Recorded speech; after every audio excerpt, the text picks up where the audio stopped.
I saw the pictures that you put out, and I'm a little blue jay on your bib as a first birthday. Well, Somebody in your family was thinking about baseball before you were. I don't know if that's necessary. I'm sure I had some Maple Leaf gear, but my mom sent that to me right around when I signed with the Jays. I think we were more of a Blue Jays household. Certainly, watching the team when they played the Exhibition Stadium and then transitioning to the Sky Dome, now the Rogers Center, and then obviously the couple championships in the early '90s, which were highlights of our family's life. So I was young and they were successful, and it was a fun team to support. Was that what was hooking you on baseball, or was it your dad taking you out to play some catch? Well, the playing catch with him certainly was a factor. It was a sport that just you just move towards it. It just feels natural. Truth be told, I played. You mentioned the bib and I brought up the Maple Leaf gear. I played more road hockey when I was an amateur. I played much more road hockey than I ever did baseball, and that was like my number one social sport. So, but baseball was the thing that I dedicated my attention to. And did you find yourself, were you good at it right away? I got better quick. I think that was the appeal. And what were you good at? Did you notice quickly? I just got better at everything I tried to get better at. I for a bit pitched and then started picking up the bat, and I noticed I got pretty good pretty quickly with that. But it was a slow process. But I was drawn to it. It called to me. I just kept showing up at the facility or hitting in my garage or taking swings outdoor or indoor at the house. I thought about it all the time. Probably at about 14, 15 years old was when I started really focusing in on it, and I loved basketball. I played high school basketball. I had to quit the team. I tried out for the football team. I was going to quarterback for that team. I had to quit that team. Stopped doing anything aside from baseball, and from about 15 years old on, I was pretty locked in on it. Maybe 16 years old, I was locked in on it, and I just got better quick, and I loved it. And I feel, as a nearly 41-year-old, I feel exactly the same as when I was a teenager. So did you have a moment when you felt you were going to make it, or you had made it? Was it the draft? Was it? I had doubts as a high schooler because there were so few examples in our community. I would go on MLB.com, which is the Major League Baseball website, and I would look at old scouting bureau videos, and they had I would go home every single day and watch first round picks, second round picks, the Joe Mauers, the not BJ up, but the guys of the years in front of me. What did they do? How do I keep up with them? What sort of skill set do they have? What do professional teams want? And I locked in on that, and then we have a local player, Scott Thorman, who I believe had a little bit of major league time, was a first round pick, and I thought, well, someone local did it, maybe I can do it. And I would say the thing that stood out to me that gave me the best chance at being here is probably that OAC year. I had the additional high school year, which allowed me to get bigger, which allowed me to get stronger with it, which allowed me that additional year of growth, but also kind of in a non-college setting. And I think that was probably the biggest aid. You made it. Were you surprised at how well you played pretty early in your career? Yeah, I would say everything's been a surprise, but I've had big goals in my career, and I put in the work, but the work never felt like work. It's always been just a passion and something that I get up thinking about and I go to bed thinking about, and it's been like that for almost 25 years now.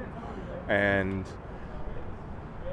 I loved the problem-solving aspect. How do I get better? Because I wasn't a strong defender early in my professional career. How do I get better offensively? Because I was okay, but not great offensively, and I had some big goals. And Just the work. It's just drawn me to it.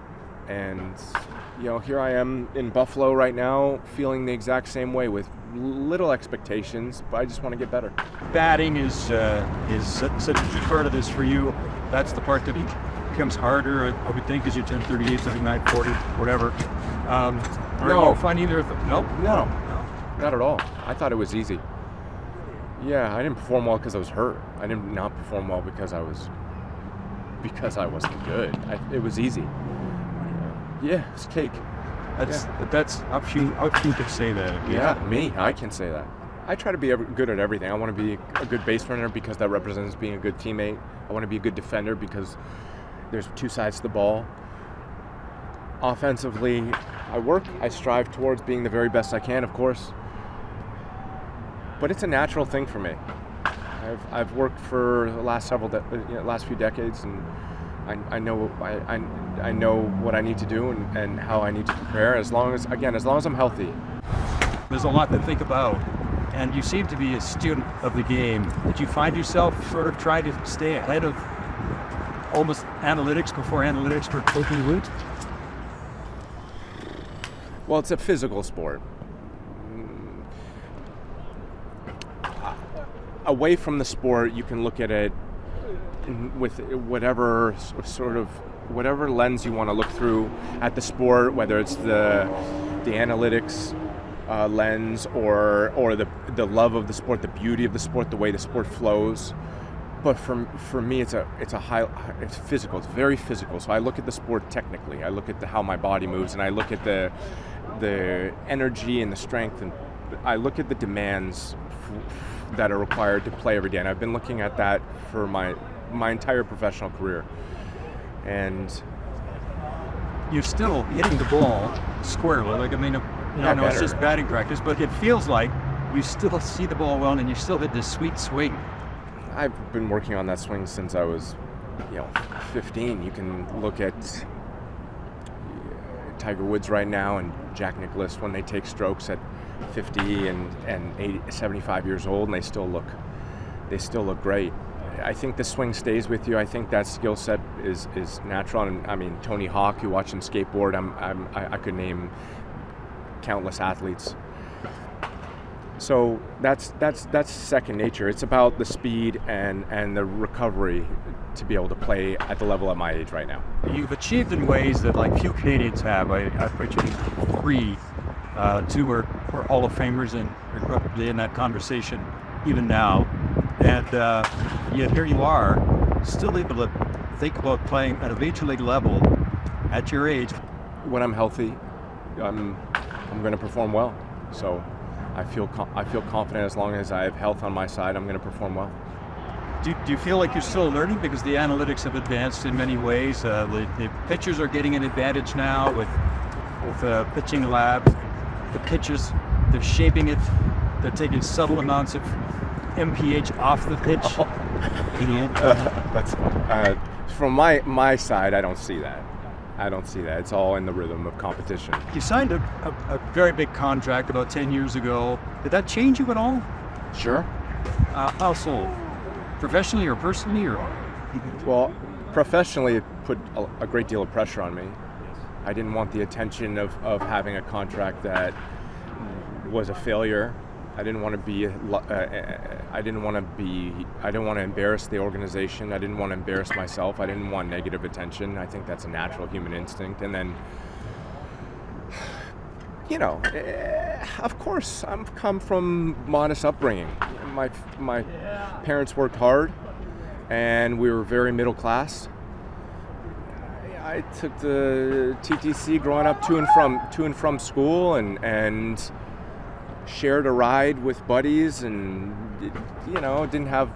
I had exactly the upbringing anyone could ever ask for in terms of I was fed and healthy and everything, but modest. So the contract was a new experience for me because I didn't come from money like that. So yeah, of course it was a shock to my system, but alas, You're not a show-off, and even as a big star, you were never a show-off. I mean, from what I've watched, anyway. I got a real show-off streak. Do you? Yeah. Well, all right. I'll let that one go then. I want to talk to you a little bit about coming to Toronto. Yes. So you signed a minor league contract. Yes. Was there something about playing for the Blue Jays that made that of particular interest to you? My family's there, my friends are there, my community's there. The people I went to school with, the people I've trained with in the past. So many familiar faces and so much love there. I've been in Cincinnati for all of my adult life, and it was a great experience, but you miss family. You miss seeing familiar faces. You miss having the opportunity to watch your niece and nephew grow or see your mother. So yeah, it felt like the right decision, and I was excited about the Blue Jays taking me on and taking a chance. I feel like, people when they get them, they've had the career, it looks like you've had, and few have had that good, but they were just hanging up and walk away, or they might be angry, or they might cry. But I feel like you've embraced humility somewhat to play some minor league baseball to see if that can't kind of bring you full circle within the Blue Jays. Is that a fair observation? I felt anger, and I've had emotional moments, but humility, I think, is a useful tool to look at things from a more objective perspective. I'm healthy. I'm able to.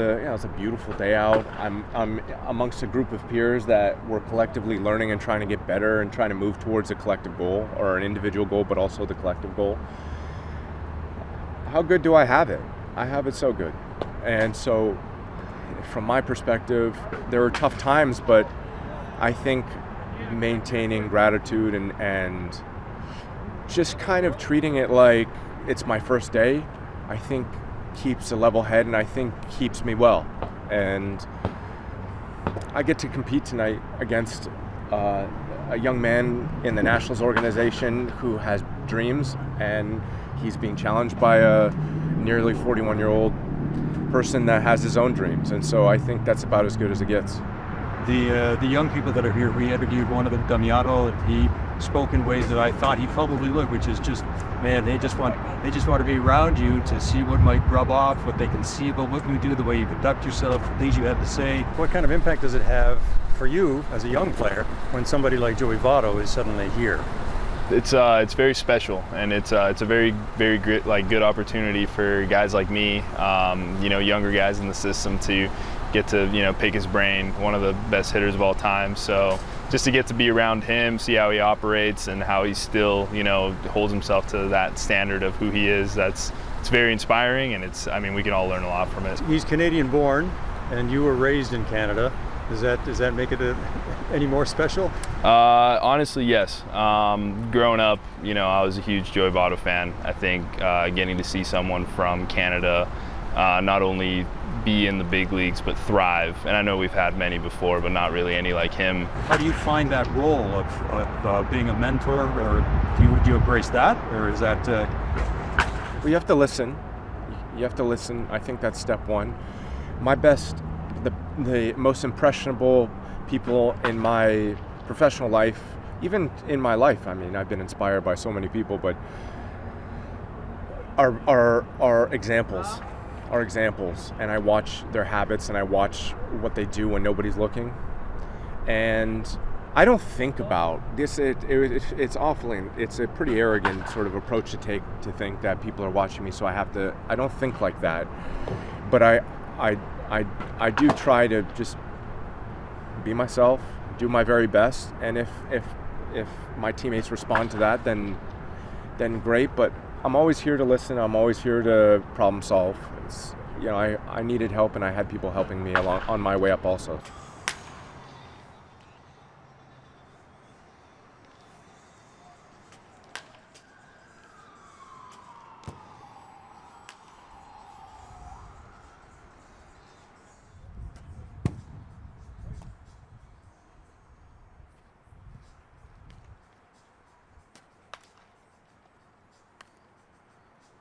Does that kind of compare Joey Votto 5-6 years ago to where you are now?